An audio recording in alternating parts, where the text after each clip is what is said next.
Thank you for visiting our channel. Please like, share and subscribe for more exciting food videos. Now, we'll continue cooking and bringing all the flavors together. Garnishes and accompaniments. The finishing touches can take a good paella to unforgettable. Simple garnishes make all the difference. Lemon wedges. A squeeze of fresh lemon brightens the dish, cutting through the richness and tying everything together.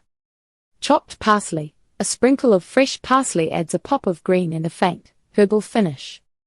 Aioli. While optional, this creamy garlic sauce is a game changer. A dollop on top of your plate brings a luxurious richness that pairs beautifully with the seafood. Step-by-step cooking process. Making squid and shrimp paella is as much about the journey as it is about the destination. Getting the timing and technique right ensures you end up with a dish that's bursting with flavor and texture. From prepping the seafood to achieving that elusive crispy rice layer at the bottom of the pan, follow these steps to master the process. Preparing ingredients. Instructions on cleaning and prepping squid and shrimp. If you've ever cooked seafood, you know preparation is key. Start with the squid and shrimp because they're the stars of the dish. Here's how you can prep them like a pro. Squid. Rinse the squid under cold running water. If it hasn't been pre-cleaned, remove the innards, skin, and plastic-like cartilage, pen, from the inside. Cut the cleaned squid into half-inch rings to ensure even cooking. Shrimp. Keep the shells on for cooking but devein them for cleaner flavor. To devein, make a small cut along the back of each shrimp and use the tip of your knife or a toothpick to remove the dark digestive tract. Rinse them gently under cold water. Pat everything dry with a paper towel before cooking. Dry seafood sears better and enhances the overall taste of the dish. Sautéing the base. Describe the process of sautéing vegetables and aromatics until fragrant. Now it's time to layer flavors, starting with the base. The vegetables and aromatics form the soul of the paella, so take your time here. Heat a wide, shallow pan. A traditional paella pan works best over medium heat. Add a generous drizzle of olive oil. When the oil shimmers, toss in diced onions, minced garlic, and chopped bell peppers. Stir them occasionally to prevent burning. Let the mixture cook until the onions are soft and translucent while the garlic and peppers release their aroma. This usually takes about 5 to 7 minutes. Add grated tomatoes and a pinch of smoked paprika to the pan. Stir everything together, allowing the tomatoes to aggera slightly and their moisture to cook off. This step creates a rich, savory foundation for the rice. Pro tip: don't rush here. A properly sautéed base creates depth of flavor that carries through every bite. Cooking the rice. Explain how to add rice, broth, and seafood, and the importance of the cooking technique.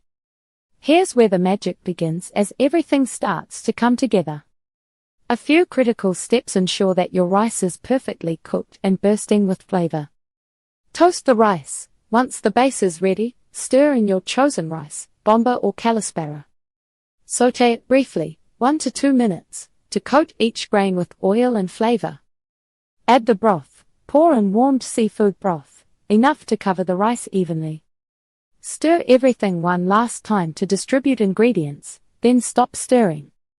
This is important because paella rice should cook undisturbed to develop its unique texture.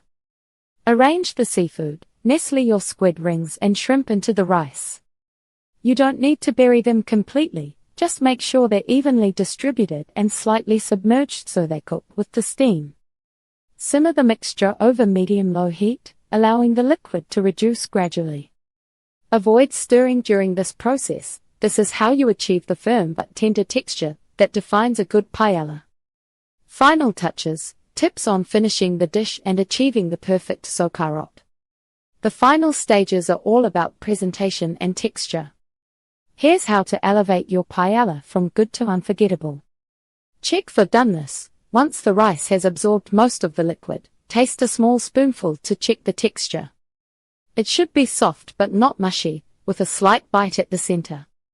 Sauerkraut perfection. To form the crispy bottom layer, sauerkraut, turn up the heat for the last 1 to 2 minutes of cooking. Listen for a faint crackling sound from the rice, but don't let it burn. This caramelized layer is the hallmark of authentic paella. Cooling and garnishing, remove the pan from heat and let it sit for 5 to 10 minutes. This resting period allows the flavors to meld together. Garnish with chopped parsley and serve with lemon wedges for a bright finishing touch. And there you have it, a festive dish that's as much about the process as it is about the final product. Serving suggestions.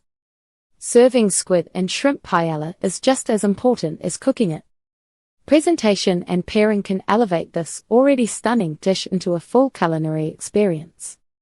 Whether you're hosting a dinner party or enjoying a quiet meal with family, here's how to make the most of serving this beloved Spanish classic. That's a wrap for part 2. I hope you're loving this paella so far. See you in part 3. Thank you for watching. Please remember to like, share and subscribe.